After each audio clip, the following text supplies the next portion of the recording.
All right, sweet. So we're going to start back in. So, kind of recap in a different way. Jesus talks about the narrow path in Matthew 7. And he says there's a narrow path that few find, but it leads to life. And there's a broad path that many find that leads to destruction. What he says is you have the choice. A lot of people are going this way. I want you to go this way, though. And I just kind of want to tell you guys where I was at for years, because maybe it's where a lot of you guys are at. But basically what I was thinking is I want to be on the, I'll say this is the narrow path. I want to be on the narrow path just enough so I can get to heaven, because I know I want heaven. But I want to be on the broad path as much as I can in this life, because it looks a lot more fun and a lot more exciting, and it looks like people are having a much better time on it. So I was scared because I thought the narrow path's it's really hard, maybe not even possible, and if I do it, it's going to be really boring, probably going to be pretty lonely. And the broad path looks pretty fun. It looks kind of exciting, and there's a lot of people over here. And basically what it is I lack trust. That like when God was telling me, I'm going to bless you if you take the narrow path, I'm going to give you the friends, I'm going to give you the fullness of life. In John 10:10, he says that the thief has come to steal and to destroy, but I have come to give you life and life to the full. And I would hear things like this from like religion teachers and whatever, and I'd just be like, yeah, whatever, I get it. But I didn't trust Jesus that he would actually give me life to the full. And it actually took me a long time to really trust that Jesus would give me life to the full. So like through high school and into college, I was just like wrapped up in myself. I was wrapped up in success. So like I wanted so badly to be happy, which is what we all want. We all just want happiness. Everything we do is literally so we become happy. But the world tells us all these things that make us happy. And so like in high school and going into college, I did everything the world said would make me happy. And I was like, okay, have a lot of friends. Check, I got a lot of friends. Okay, have like older adults and teachers and coaches respect you and think highly of you. Check. Okay, be a good athlete. Like I was a 3-time state champion. I was on the All-Ohio team. I was their team captain. Check. Get really good grades. Check. Make a lot of money and like prosper, do well. Study engineering because it made the most money and it was like prestigious. Do really well in that. Check. And I'm like doing all these things and checking the boxes. And I'm like, I'm still not fulfilled. I'm still not happy. And it's like, I am for a little bit, but there's something deep inside me that was unsettled. So that's when I decided I enlisted in the Army, because I was like, I was starting to figure things out. I was like, if I want to be happy, I have to serve other people. It's about something bigger than myself. And I love the sacrificial nature of soldiers I'd see on TV that like laid their lives down for other people. But I went there and like I still wasn't fulfilled. Like I don't say these things to brag. I say these things that you can have, because you can have everything the world tells you you can have. Whether it's like, again, like whether it's friends or success, whether it's sports or grades, whether it's a beautiful girlfriend or a handsome boyfriend. I've never had a handsome boyfriend. I don't know what the word is. You can have all these things though, and there's like something in you that's yearning for more, because again, like the monsters, we were never created to put them at the center. And so years and years of this went by. And basically I realized at one point that I have to make a choice, and I have to trust that Jesus is worth it. So there came a point I was walking back from class, one random day, like a Thursday after an exam, my freshman year, and I never really prayed. I didn't know how to talk to God, didn't understand it. I didn't understand this was God, but this was like one of the biggest moments of my life. And I just remember walking back, and I almost stopped because I was so convicted that there was so much meaning and purpose for my life, and I wasn't living any of it out. And at the same time, I was so convicted that there were a lot of people in this life that were really relying on me. And I was letting all of them down because I was living a selfish life focused on myself. And like as a man, that like ripped my heart that people were relying on me and I was letting them down.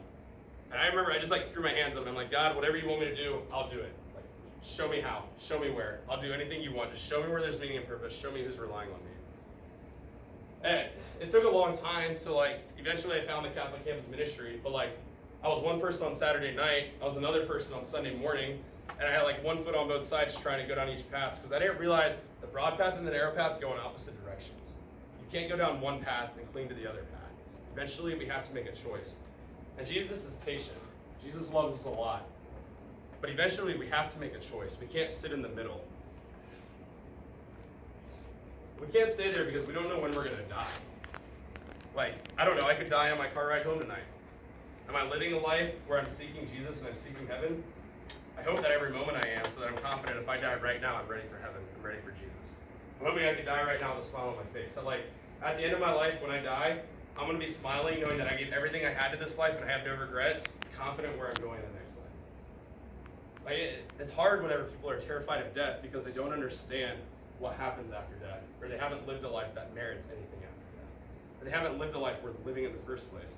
Anyway, I had to make a choice, and it took me a long time. Eventually, when I made it, things started changing, and like I became happier and more fulfilled than I've ever been. But what I realized is that like we're not made to live a double life. We're not made to live one way on Sunday morning and another way on Saturday night or on Wednesday. Like it was exhausting after a while. And eventually I just realized I was made for more, essentially. So, who here has seen The Lion King? Anybody? Raise your hands high. Old one or new one? The old one. Who here's seen the new Lion King? Yes? Okay, go see it. Seriously, full Vadis night next Thursday. We're watching The Lion. You guys are watching The Lion King. I'm not. Lion King is incredible, and the new one's awesome. So what I want to do is I want to go through what I saw as the storyline of The Lion King, and then I want to show how it totally relates to our lives, because Disney nailed something on the spot. And so, for those of you who haven't seen it, bear with me and act like you know what's going on. So, Simba is born, and Simba is born, and his father is the king. Simba is the heir of a kingdom. And he knows that when he gets older, he's going to become the king, and he's going to rule this kingdom. He desires this from a young age. He's eager and he's excited. He wants to do everything with his dad. He wants to show everyone how strong he is. He wants to be a lion right now, because he knows how much awaits him. As excited as he is, he makes some mistakes, and Scar, his uncle, comes in, and basically, spoiler alert, his dad dies, Scar blames it on him, and he runs away. Why? Because he's really afraid, and because he's really hurt. So he runs away, and he runs into two people, Pumbaa and Timon. I don't know why I should say this, but Chris calls them the stereotypical frat guys. I have nothing against frats. There's some frats that are really good, but that was Chris, not me. So, what Pumbaa and Timon, Pumbaa and Timon say is basically they have this line, Hakuna Matata. Who knows what Hakuna Matata means? No worries, right? They come in and they say, there's no rules, no responsibilities. This is freedom, doing whatever you want. Life is a line. It starts and it ends. Nothing before, nothing after. It doesn't matter. In life, you can only worry about yourself. Don't worry about other people. That's exhausting. That's really hard. Just do what makes you feel good. Your life doesn't affect others. The past, don't worry about dealing with the past. That's really hard. Just have fun in the future. Do whatever you want. And basically, they embrace this like carefree lifestyle full of pleasure and full of only thinking about themselves, because it's easy and it's comfortable. It's easy and it's comfortable, and they can do whatever the heck they want, and I don't think it affects other people. And there's like one point where it like literally almost like broke my heart, because especially in the new movie, because you see Simba as this giant lion when he grows up, there's one point where he pounces on butterflies and scares them and starts laughing. And it's like sad. I'm like, you are a massive lion and you are the king of Pride Rock, and you think you're living like a happy life by scaring butterflies. I'm like, are you serious? Like, there's so much more for you! Seriously! I'm not even down. It's vegetarian too, and I'm like, you can hunt gazelles? Yeah. But it's sad. And I remember there's a line as he's going there where someone tells him, you can't run from your destiny, Simba. And Nala comes back to him. Nala's like a childhood friend who he eventually has a cub with. And basically, she doesn't reveal to him who he is, because he already knows who he is. She just buried him like under a bunch of stuff. She just helps him remember who he is.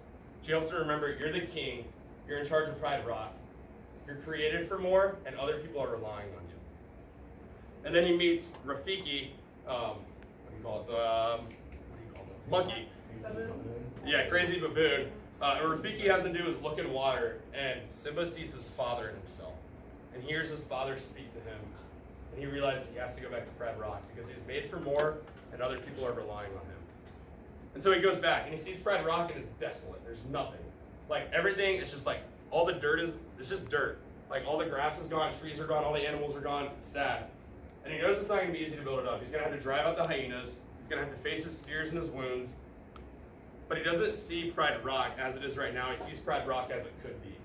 And he knows it's still his duty in life. He knows it's still what he was created to do. So he goes back and makes the sacrifices. And the sacrifices are freaking worth it, because glory returns to Pride Rock, and there's this beautiful scene at the end where it's like more glorious than it was at the beginning, where all the animals are back, and where Simba and Nala have their own little cub who's like raised up by Rafiki. And not only that, but like Timon and Pumbaa are there. And so these two guys living this like life totally for themselves are now finding meaning and purpose.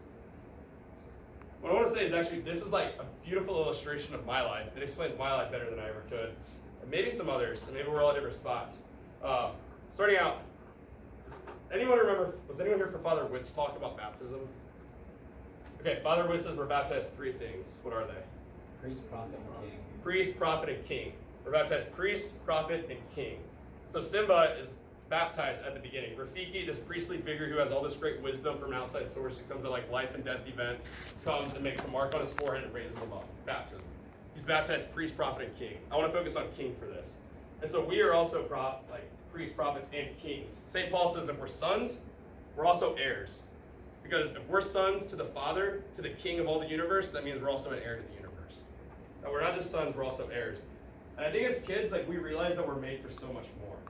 And so like kids watch superhero movies, like Marvel movies, or like I used to watch these heroic war movies when I was younger. And I was so inspired and I wanted to be them because I knew I was made for something big, something important. I wanted to like sacrifice for other people. I wanted to lay my life down to help others. But it's like kids get this where like they want to be police officers or firefighters or in the military or nurses or doctors. Like they want to do these things because they know it's about helping others and serving others. That kids get it. It's just like built into us that we know it's about serving others. When we go through our life, just like Simba, who goes from being really eager to has like these hurts and wounds and pains and these fears, and all of a sudden like something happens and we kind of like creep into inside of ourselves. Or maybe it's just really subtle and life kind of weighs us down. We're not really sure if we can do it. We don't know if we're enough. We don't know if we're worth it.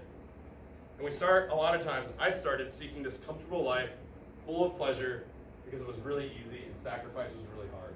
And I became selfish and I just looked at myself, no rules, no responsibilities. I'm gonna worry about myself. I'm gonna live this carefree life. But again, we can't run from our destiny, as sad as it is. Like, just like whenever I thought it was really sad that Simba's pouncing on butterflies, like the Father doesn't look at us as a judge when we sin. He doesn't look at us as a judge ready to strike us because he's angry. He looks at us like with a broken heart of a father and says, my son, my daughter, I've created you for so much more.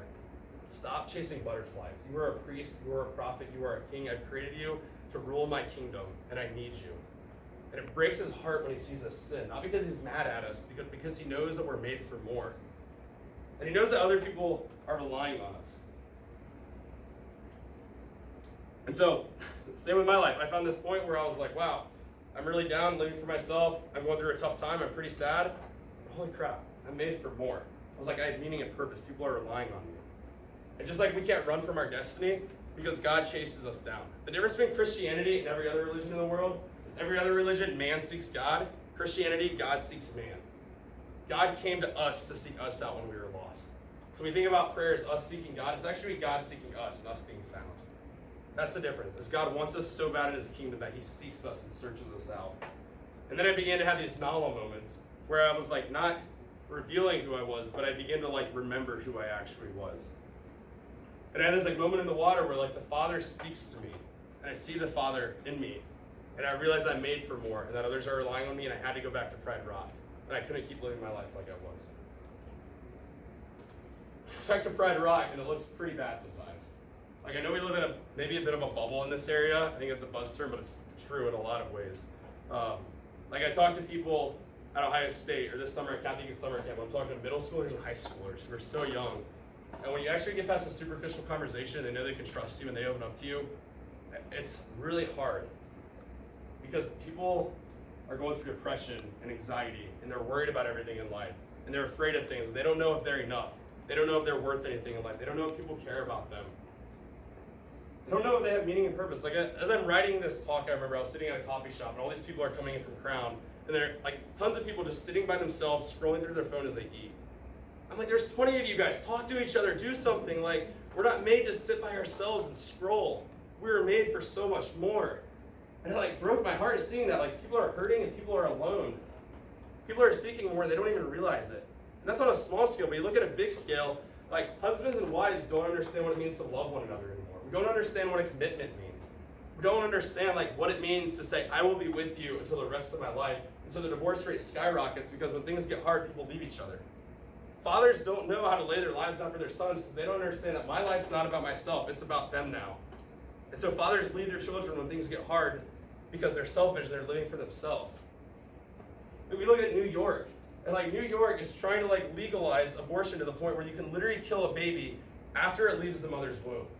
It's freaking crazy. Our world is in shambles. It's a mess right now.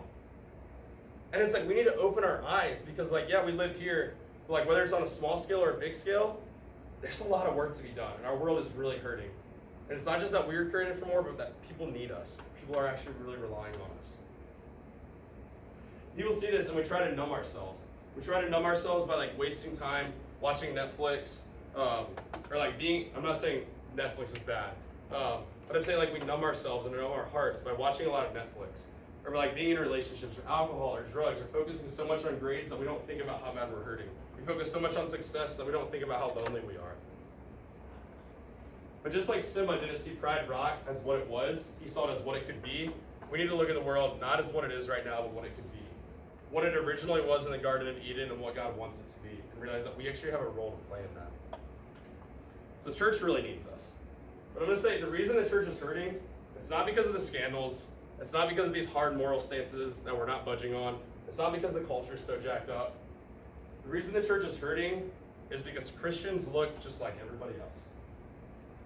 It's that people come and they hear talks and they hear all these things about Jesus and they're like, follow Jesus. He's going to give you the fullness of joy. He's going to give you peace. He's the solution to all your problems. He'll heal your wounds. He'll free you from your chains. He'll give you power and you'll live a new life. But people look around, all these people they know to be Christians, and we look just like everybody else. We're not living our lives any differently. And so what our witness says, what our lives say is, following Jesus doesn't make me any different than you. And so everyone looks at that and they're just like, okay, well, what's the point of going to Mass on Sunday? What's the point of praying if it doesn't change anything? It sounds like a waste of time to me. And so what we need to do is we need to be like a new witness. Like we need to witness our lives just by like simply being full of joy. Like there's so many people out of Ohio State in my classes that'll come up to me. I don't even speak to God about them. And they're like, Jason, why are you so happy? Why are you always so joyful? Why do you not complain all the time? People in the Army ask me that all the time. Like, why are you always so positive? And that's my moment when I can tell them about Jesus, because Jesus is the reason I'm full of joy. He's the reason why I'm always at peace and nothing can bring me down. Like my phone just cracked a week and a half ago. I was like frustrated at first. Literally within a couple minutes, I'm just laughing. I'm like, this is hilarious. Great, thanks. We need to help people see that the narrow life is an adventure. That the narrow life's not boring. That the narrow life can actually be a ton of fun. And that it's actually the fullness of life. Just like what Jesus says it is. But in order to do this, just like when Simba came back, it didn't automatically happen. He had to fight for it. Because success demands sacrifice. Success demands sacrifice. Sacrifice comes before success. Simba has to go in. He has to fight the hyenas away, all the demons. He has to face Scar, cast him out, cast the devil out. He has to face all of his fears, all of his wounds, everything that happens. He has to come back and reconcile to his people. And there's a lot of work done to rebuild the kingdom. We have a lot of work to do to rebuild the kingdom. Maybe we have to face wounds and scars and hurts and fears, but it's going to be worth it. And just like anything in life, like think of the things you're most proud of in life. Think of like a college degree or grades or family or friends that you have. Think about like sports. Like, I remember going through 2 days of my senior year and talking to people from other schools. And I was like, man, that sounds like it's a lot easier. They don't run as much as us. Yikes. Kind of wish I was there. But when it like December 3rd hits and I'm playing in the state championship and they've been sitting on the couch for 5 weeks, I'm like, wow, that sacrifice was worth it. I'm glad I did that. It's like that with all of life. Anything that's like a great reward, anything we're really proud of, is going to take sacrifice. So if heaven is the greatest thing in life, and if Jesus brings us joy and peace and goodness, why would we not think it's going to take sacrifice? Why would we not think it's going to be hard? And so it might be different things. It might be like big choices. Like I need to start going to Mass on Sunday. I need to try to pray every day. Maybe it's smaller choices. Maybe it's like the Netflix movies I'm watching actually aren't good for me. Maybe it's the music I'm listening to. That stuff affects us. Like, I remember working with a guy at Ohio State. He was addicted to pornography. And he's like, Jason, I don't understand. Like, I'm trying so hard, but I keep being tempted. And we start talking. I find out he's watching Game of Thrones every night. And I'm like, you're essentially watching Netflix pornography, and you're wondering why you're tempted all the time. Like, stop watching that crap. When they throw that stuff out, like, they find success. Like, those things affect us.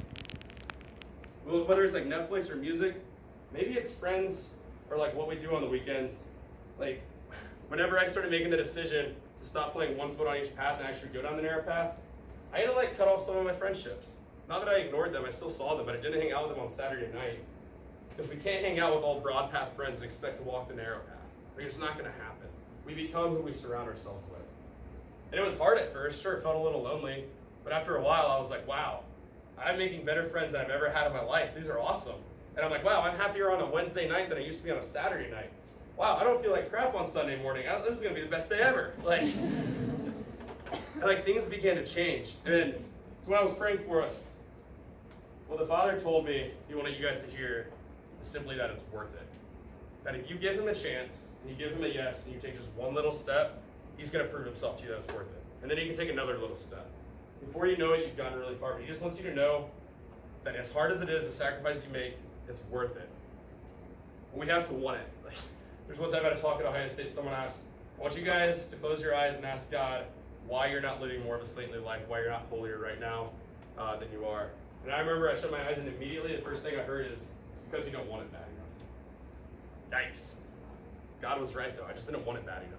If I wanted it bad enough, I would have made those tough decisions earlier. So what I can say is, it is worth it.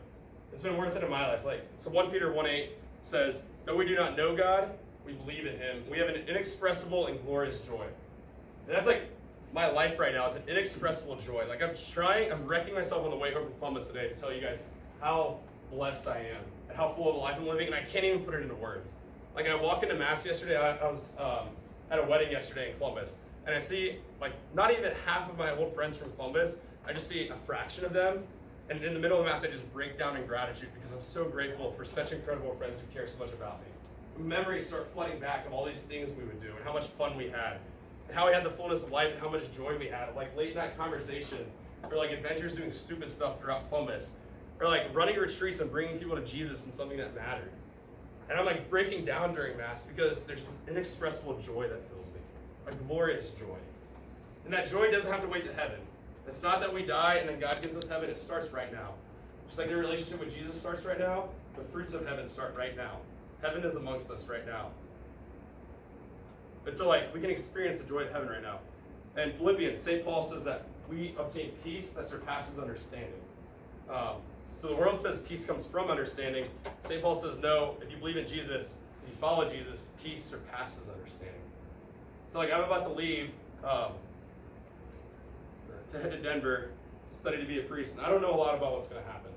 I have no idea. I'm going to go on a poverty pilgrimage in Europe at some point, where I'm going to bring with me a drawstring bag, change of clothes, a Bible, a breviary, maybe a water bottle, and that's it. And a plane ticket home for 1 month, and I have 1,000 miles to go.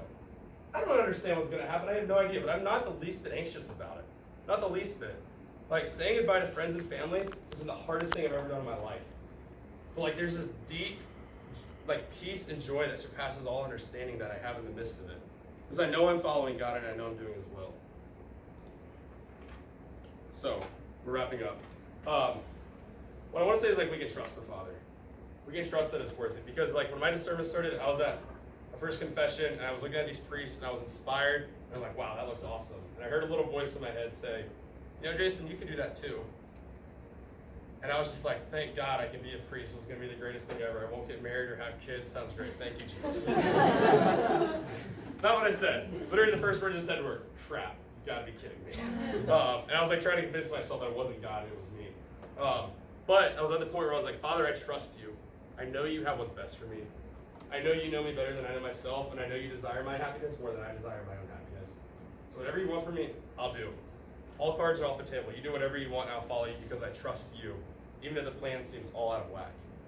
But within probably 6 months, 6 to 9 months of saying that, being a priest was the only thing I could ever see myself doing. It brings me so much joy and so much excitement because I'm beginning to see what I'm created for. And it's like we can trust that He knows what's happening in our lives. We can trust that He wants the best for us. So, to close out, I hope we're convicted, or at least ready to ponder 3 different things. The first is that there's an eternal way to glory that's worth all the momentary afflictions we're going to face in this life. And that if we think about eternity rather than thinking about these momentary afflictions, our lives are going to change. And heaven's actually going to come down to us. We're going to begin to live heaven right now. The second is that we're made for so much more than what we saw to live for. Right now, I'm made for so much more than what I'm living for right now. I seek every single day to be what I'm made to do. And I get closer and closer, but God has such big plans for my life. He has such big plans for your life. The third one, what the Father wants you to know, is that though there's sacrifices, it's worth it. And it's worth it not just in the next life, but in this life. Because we not only experience the fruits of heaven in the next life after we die, we also experience them right now. Now we can begin to live this life right now. So I think the things we have to do, if we actually want to respond, we want to do something that shows that like we mean it. This thing James says, he says, be doers of the word, not only hearers. Because if you're only hearers of the word, you're merely deceiving yourselves. Faith without works is dead. If I hear these things and I'm inspired, or like I think, yeah, that's right, but I don't do anything, it doesn't really mean much. So, first thing we got to do is we got to start praying. Hey, we got to go to Mass on Sundays. We have to pray. If heaven is Jesus Christ and knowing God, being in a relationship with God, we've got to start seeking a relationship. I had no idea how to pray when I was in high school. No idea when I started college. But I found a Bible study. I'm like, wow, I like you guys. You guys are pretty cool. Teach me how to read the Bible. Hey, you pray a lot. Can you teach me how to pray? If there's people in here that are really seeking Jesus and know how to pray, like ask somebody, how do you pray? Join a Bible study. There's women's groups, men's groups of Bible studies that are happening. Join one and learn. Like prayer is hard at first. When you start learning how to communicate with God, it's the most wildly exciting thing ever.